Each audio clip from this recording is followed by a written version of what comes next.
Thank you, comrades.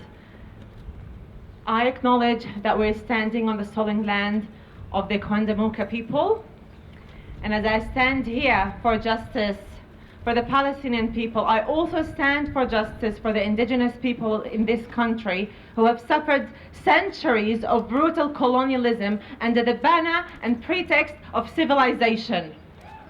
Sovereignty of this land was never ceded, just like in Palestine, from the river to the sea, always was, always will be. My name is Rima Naji. I'm an indigenous Palestinian from Jaffa, nowadays so-called Tel Aviv.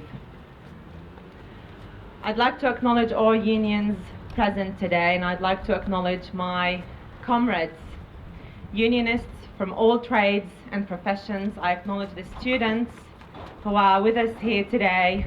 I'm proud to have marched with you for more than 7 months now, and some of you I've been marching with for years.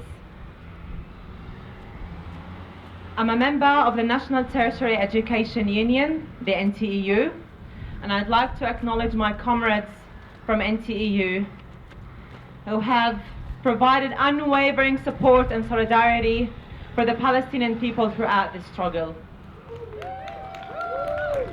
Comrades, we are here today because the genocide of the Palestinian people at the hands of the fascist occupying Israeli regime weighs on the conscience of many workers around the world.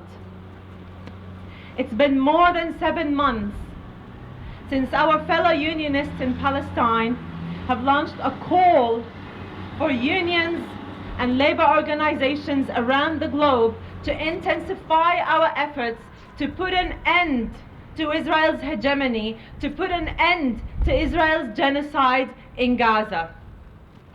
The Palestinian General Federation of Trades Union has lost thousands of workers, thousands of union offices and facilities.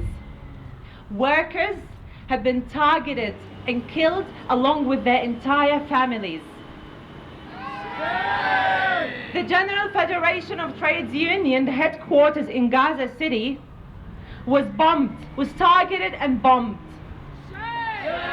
And remember a few weeks ago when we all marched together throughout the streets of Mianjin on Labor Day, marching and chanting and singing in union solidarity?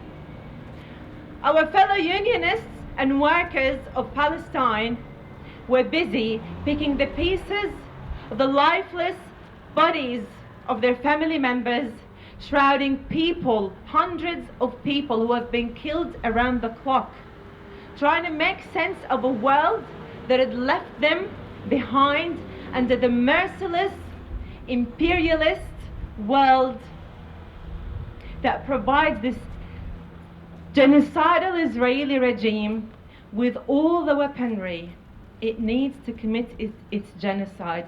The weaponry that it's been manufactured and transported by workers who have families and have lives just like the workers in Palestine. Palestinians have watched their fellow human beings being crushed under vehicles that have also been manufactured and transported by workers who have families and lives just like them. The Federation of Trades Union in Palestine have called on unionists from around the globe to move beyond solidarity statements.